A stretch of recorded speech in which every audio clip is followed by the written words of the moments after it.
नमस्कार दोस्तों, आप देख रहे हैं विद्या गुरु और इस वीडियो में आपके लिए फोर्थ वीक जनवरी के फोर्थ वीक में जो आपके लिए करंट अफेयर बना है उसको यहाँ पर हम कवर कर रहे हैं। इसमें हम सारे इम्पॉर्टेंट टॉपिक्स को जो करंट अफेयर से रिलेटेड है उनको कवर करेंगे।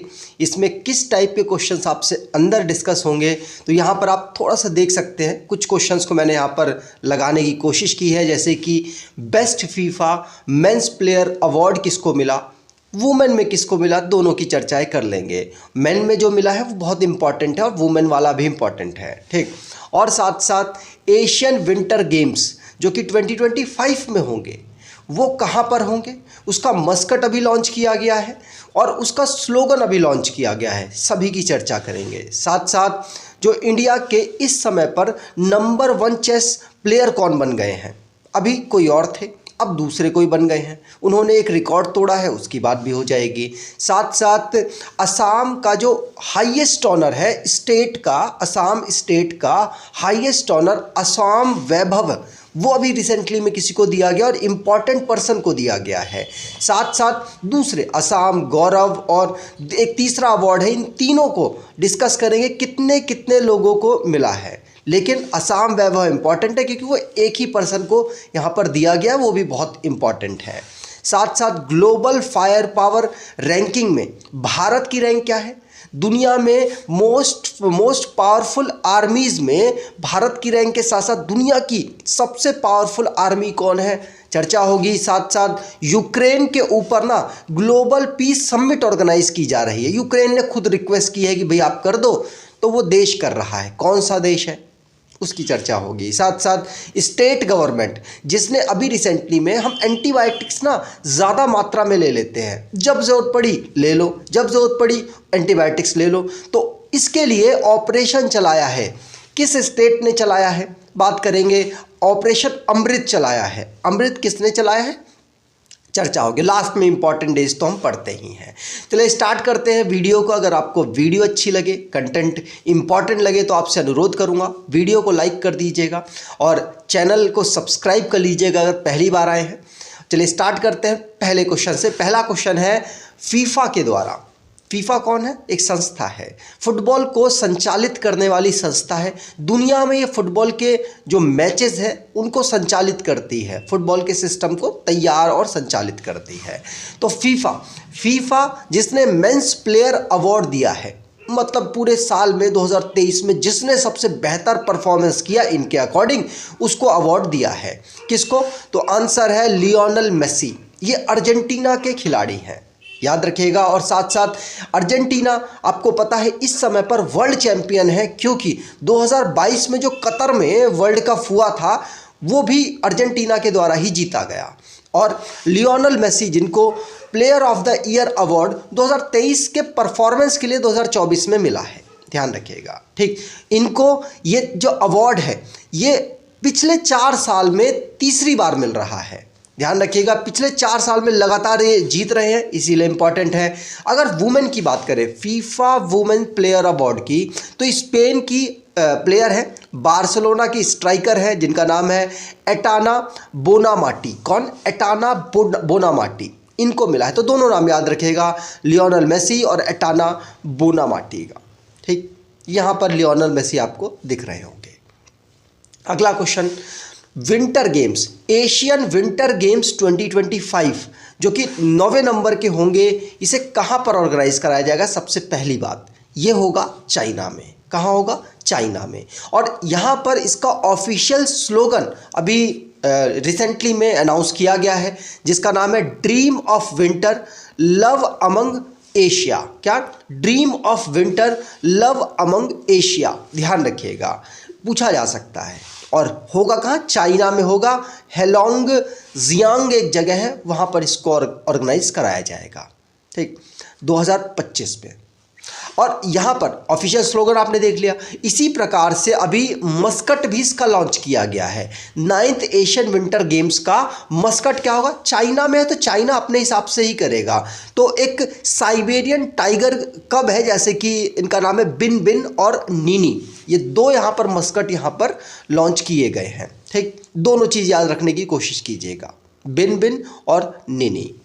अगला क्वेश्चन है मेघालय गेम्स मेघालय अपने लेवल पर गेम्स कराता है। इसका अर्थ ये नहीं है कि सिर्फ मेघालय के प्लेयर्स खेलेंगे, नॉर्थ ईस्ट के सभी प्लेयर्स को यहाँ पर पार्टिसिपेट करने के लिए बुलाता है और इसीलिए ऑर्गेनाइज किए जाते हैं। लेकिन मेघालय गेम्स के नाम से इसे जाना जाता है। तो मेघालय गेम्स 5वां एडिशन कहाँ पर होगा? मेघालय में होगा, मेघालय के तुरा में इसको ऑर्गेनाइज कराया जाएगा। किसने इनॉग्रेट किया?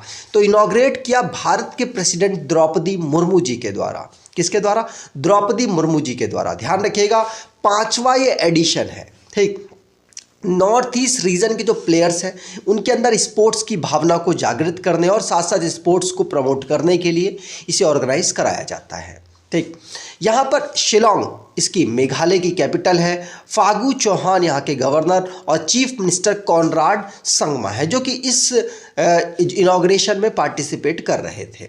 ठीक, यहाँ पर आप संगमा जी को देख सकते हैं।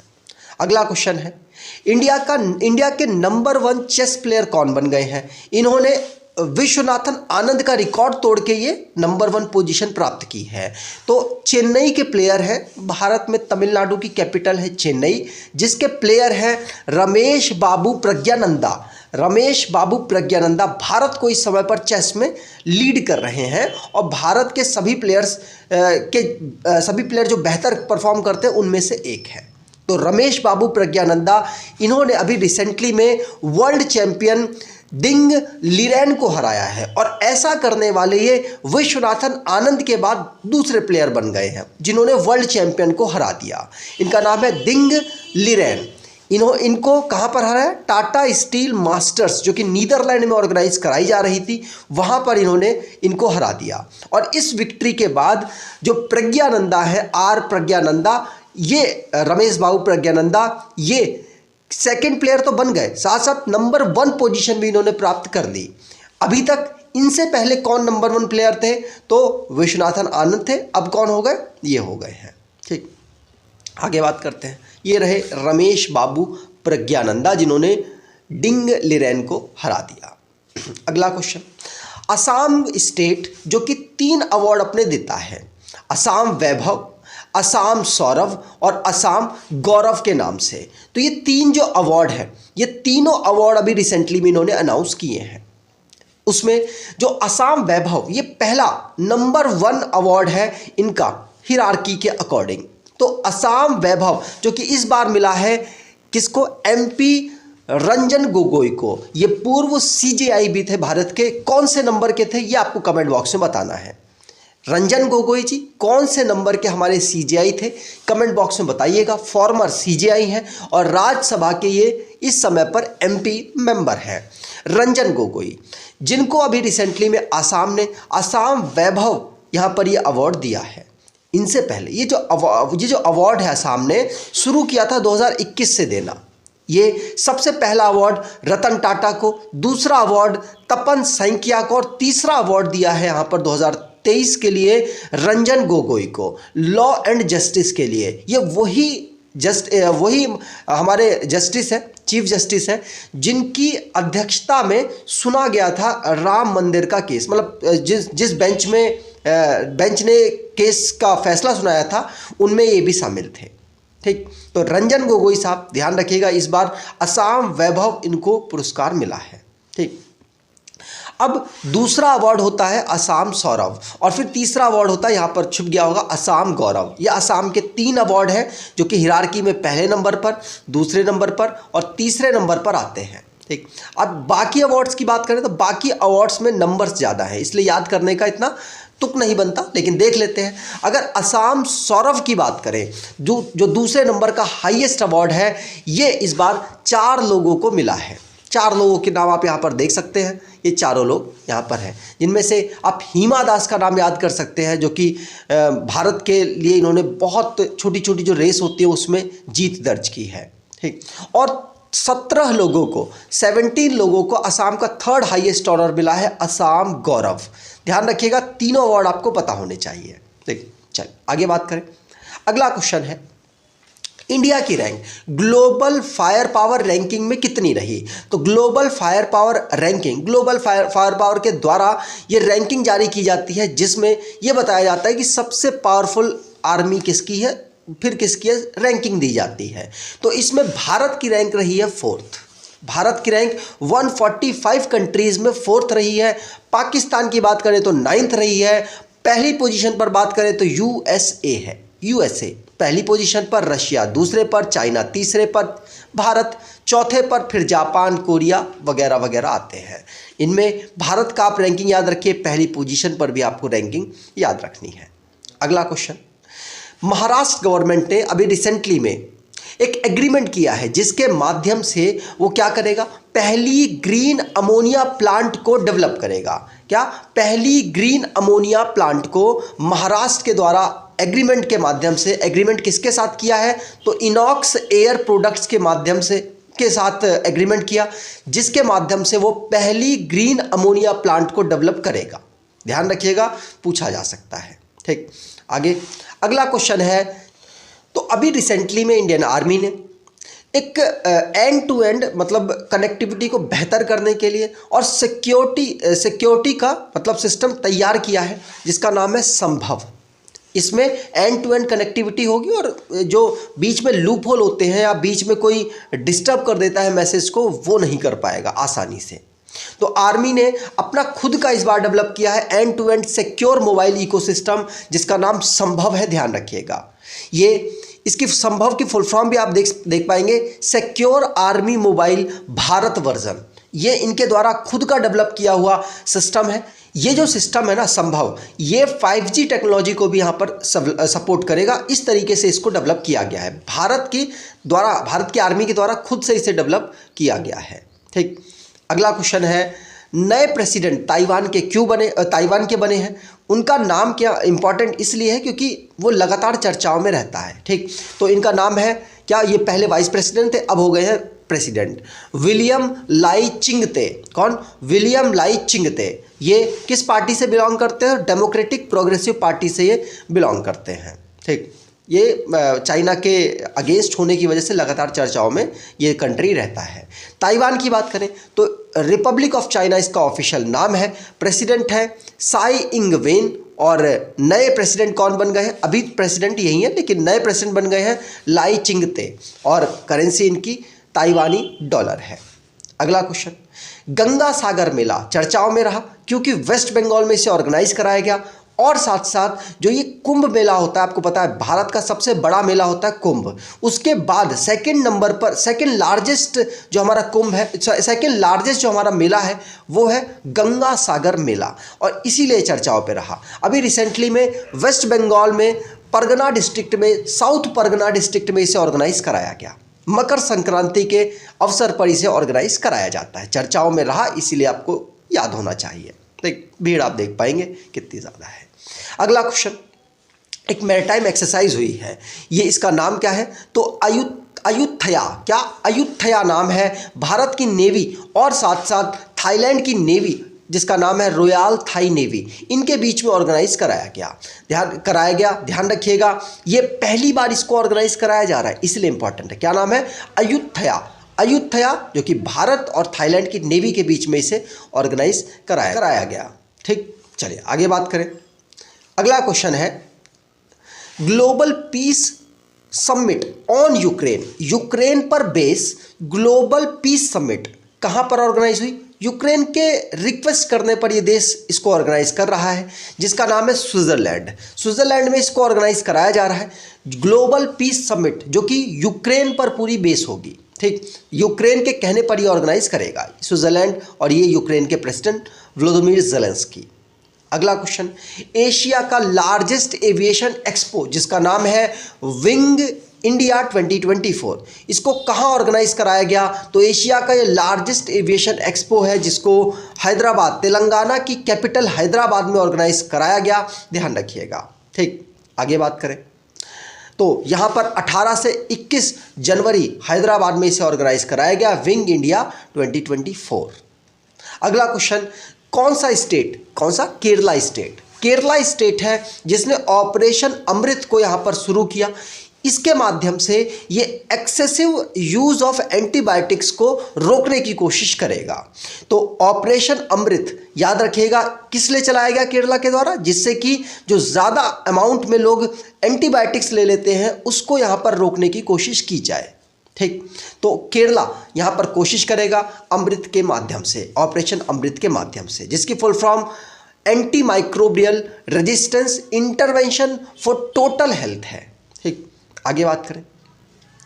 अगला क्वेश्चन, चांग-ई 6 मिशन, यह भी रिसेंटली में चर्चाओं में रहा।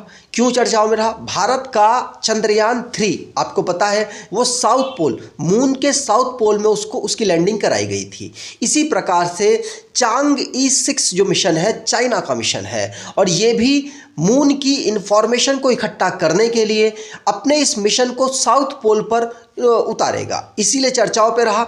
और ये चाइना की जो स्पेस एजेंसी है, चाइना नेशनल स्पेस एडमिनिस्ट्रेशन, साथ साथ इनका साथ यहाँ पर यूरोपियन स्पेस एजेंसी और फ्रांस की जो स्पेस एजेंसी है वो भी दे रही हैं। तो ये सब की कोलैबोरेशन, इन तीनों एजेंसीज के कोलैबोरेशन से इस मिशन को सक्सेसफुल बनाया जाएगा और साउथ पोल पे इसे उतारा जाएगा।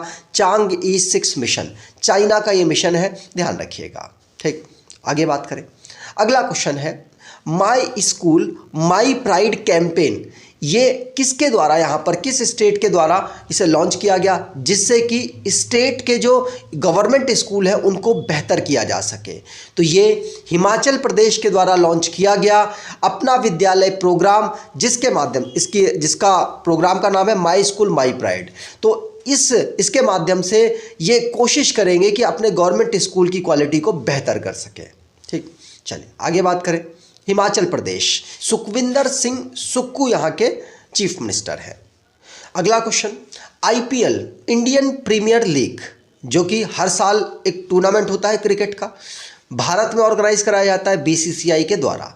तो अभी आईपीएल के लिए टाइटल स्पॉन्सर अगले 5 साल तक किसको सिलेक्ट किया गया है? तो अगले 5 साल के लिए यहाँ पर टाटा ग्रुप्स को सिलेक्ट कर लिया गया है, जो कि टाइटल स्पॉन्सर, आईपीएल के टाइटल स्पॉन्सर के रूप में काम करेगा अगले 5 साल तक। इससे पहले 2022 और 2023 तक वीवो को यहाँ पर चुना गया था और वीवो को ही रिप्लेस करके अब टाटा काम करेगा। टाटा की बात करें तो 1968 में इसे फाउंड किया गया। जमशेदजी टाटा इसके फाउंडर, मुंबई महाराष्ट्र में इसका हेडक्वार्टर, रतन टाटा इसके इस समय पर हेड है। ठीक, अगला क्वेश्चन है श्री राम लल्ला जी, जो कि जिनके लिए राम मंदिर का इनॉग्रेशन अयोध्या में 22 तारीख को किया गया, 22 जनवरी को। उस दिन ये जो पूरा प्रोग्राम है, जो प्राण प्रतिष्ठा के नाम से उस प्रोग्राम को जाना गया, उसको किसने किया है, उसको किसने लीड किया है? तो भारत के प्रधानमंत्री नरेंद्र मोदी जी के द्वारा इस पूरे कार्यक्रम को लीड किया गया और इसे अयोध्या में राम मंदिर के इनॉग्रेशन के अवसर पर किया गया है, जिसमें आरएसएस मोहन भागवत जो उनके चीफ हैं आरएसएस के, और यूपी के chief minister Yogi Adityanath, governor Anandiben Patel भी शामिल हुई, गवर्नर उत्तर प्रदेश की। ठीक, आगे बात करें। अगला क्वेश्चन है chief architect Ayodhya Ram temple के कौन थे? बहुत ही इंपॉर्टेंट नाम है, इनका नाम है चंद्रकांत सोमपुरा। कौन? चंद्रकांत सोमपुरा। तो चंद्रकांत सोमपुरा जो कि चीफ आर्किटेक्ट थे अयोध्या राम टेम्पल के, इनके नाम पर और भी दूसरी चीज़ों के मतलब आर्किटेक्ट होने के रिकॉर्ड है, जैसे कि सोमनाथ टेम्पल गुजरात में जो अवेलेबल है उसका आर्किटेक्ट इन्होंने ही किया, उसका डिज़ाइन इन्होंने ही तैयार किया। मुंबई में जो अवेलेबल है स्वामी नारायण टेम्पल, उसका भी, अक्षरधाम टेम्पल दिल्ली वाला नहीं, ये गुजरात की बात हो रही है, उसका भी, साथ साथ बिरला टेम्पल जो कि कोलकाता में अवेलेबल है, इन सभी का डिज़ाइन इन्होंने ही तैयार किया था। तो इनके नाम पर यह भी एक रिकॉर्ड बन चुका है कि अयोध्या राम टेम्पल को भी, जो अयोध्या का राम टेम्पल है उसका भी उसके भी ये चीफ आर्किटेक्ट रहे हैं। ठीक, यहाँ पर आप देख पाएंगे चंद्रकांत जी को। अगला क्वेश्चन, सशस्त्र सीमा बल जिसके डीजी अब कौन नियुक्त हुए हैं? तो इनका नाम है दलजीत सिंह चौधरी। कौन? दलजीत सिंह चौधरी, जो कि डायरेक्टर जनरल ऑफ एसएसबी सशस्त्र सीमा बल के नियुक्त हुए हैं। ठीक, अगला यहाँ पर दलजीत सिंह चौधरी को देख पाएंगे। अगला question, India international science festival कहाँ पर ऑर्गेनाइज कराया गया? तो इंडिया इंटरनेशनल साइंस फेस्टिवल जिसको हरियाणा में ऑर्गेनाइज कराया गया। ध्यान रखिएगा, मनोहर लाल खट्टर जी जिन्होंने इसको इनॉग्रेट किया और इसे 17 से 20 जनवरी 17 से 20 जनवरी तक ऑर्गेनाइज कराया गया, इंडिया इंटरनेशनल साइंस फेस्टिवल। ठीक, यहाँ पर फरीदाबाद में, हरियाणा में कहाँ पर भी? तो हरियाणा में फरीदाबाद में इसे ऑर्गेनाइज कराया गया। ठीक, अगला क्वेश्चन है, WEF मतलब वर्ल्ड इकोनॉमिक फोरम जिसकी एनुअल मीटिंग कहाँ ऑर्गेनाइज हुई? तो ये स्विट्जरलैंड दावोस में ऑर्गेनाइज हुई है। कब हुई? 15 जनवरी से लेकर 19 जनवरी तक। इसकी थीम क्या थी? तो rebuilding trust, reconstruction of trust इसकी मीटिंग की थीम थी। यहाँ पर बहुत सारे मतलब लोगों ने पार्टिसिपेट किया, लेकिन भारत की तरफ से देखें तो भारत की तरफ से 3 मिनिस्टर्स ने पार्टिसिपेट किया जो कि इसको लीड कर रहे थे। एक स्मृति ईरानी, अश्वनी वैष्णव और हरदीप सिंह पुरी, ये 3 मिनिस्टर थे और साथ साथ इनके 3 चीफ मिनिस्टर्स ने भी पार्टिसिपेट किया था। ठीक, चलिए आगे बात करें। वर्ल्ड इकोनॉमिक फोरम की बात कर लें तो ये एक इंटरनेशनली नॉन प्रॉफिट संस्था है जिसको 1971 में फाउंड किया गया था। जिनेवा स्विट्जरलैंड में इसका हेडक्वार्टर है।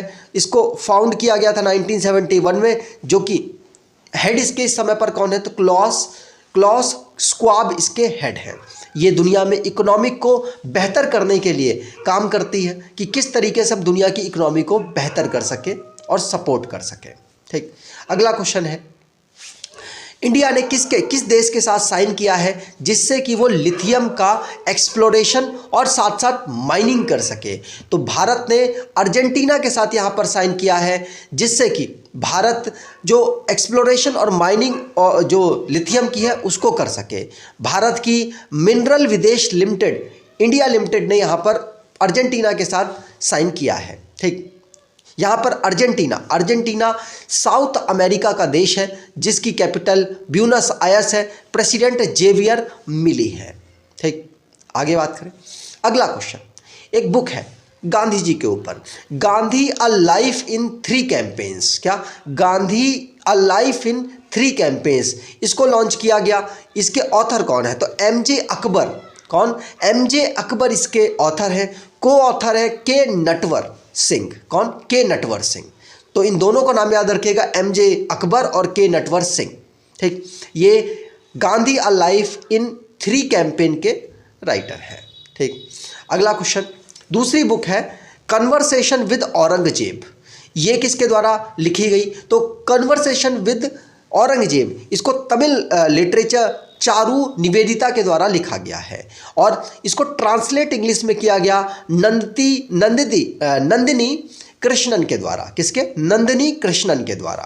ठीक, अगला क्वेश्चन, ICC के द्वारा player of the month award दिया जाता है। जनवरी 2021 से इस अवार्ड को दिया जा रहा है। पहला अवार्ड ऋषभ पंत और शबनम इस्माइल को मिला है। ऋषभ पंत भारतीय है, शबनम इस्माइल और साउथ अफ्रीकन बॉलर है, फीमेल साउथ अफ्रीकन टीम की बॉलर है और अब वो रिटायर कर चुकी हैं। भारत के ऋषभ पंत अभी खेल रहे हैं। तो player of the month award अब इस बार दिसंबर के महीने में किसको दिया गया? तो दिसंबर के महीने में ऑस्ट्रेलिया के कैप्टन पैट कमिंग्स को मिला है। और अगर प्लेयर ये तो खैर नाम इंपॉर्टेंट है ही, लेकिन वुमेंस की बात करें तो मोस्ट इंपॉर्टेंट है, क्योंकि वुमेंस में दिसंबर के महीने में दीप्ति शर्मा को मिला है जो कि भारतीय प्लेयर है। ये भारतीय फीमेल क्रिकेट टीम की प्लेयर हैं और इनको player of the month award इस बार का मिला है दिसंबर के महीने के लिए। ठीक, आगे बात करें। अगला क्वेश्चन है T20 इंटरनेशनल, जिसमें सबसे ज़्यादा इंटरनेशनल खेलते हुए सबसे ज़्यादा सेंचुरीज किसने बना दी? आंसर है रोहित शर्मा। भारतीय टीम के कैप्टन हैं रोहित शर्मा, जिन्होंने T20 में सबसे ज़्यादा T20 इंटरनेशनल क्रिकेट में सबसे ज़्यादा सेंचुरी बनाई है। इनसे पहले इन्होंने 5 सेंचुरी बना दी हैं। इनसे पहले सूर्य कुमार यादव और ग्लेन मैक्सवेल, जिन्होंने 4 सेंचुरीज बनाई थी। तो अब इन दोनों का रिकॉर्ड तोड़ के ऊपर कौन हो गए? रोहित शर्मा। अब इंडियन आर्मी डे की बात करें तो इंडियन आर्मी डे कब मनाया जाता है? तो इंडियन आर्मी डे 15 जनवरी को ऑब्जर्व होता है। 76 नंबर का आर्मी डे हमने इस बार ऑब्जर्व किया।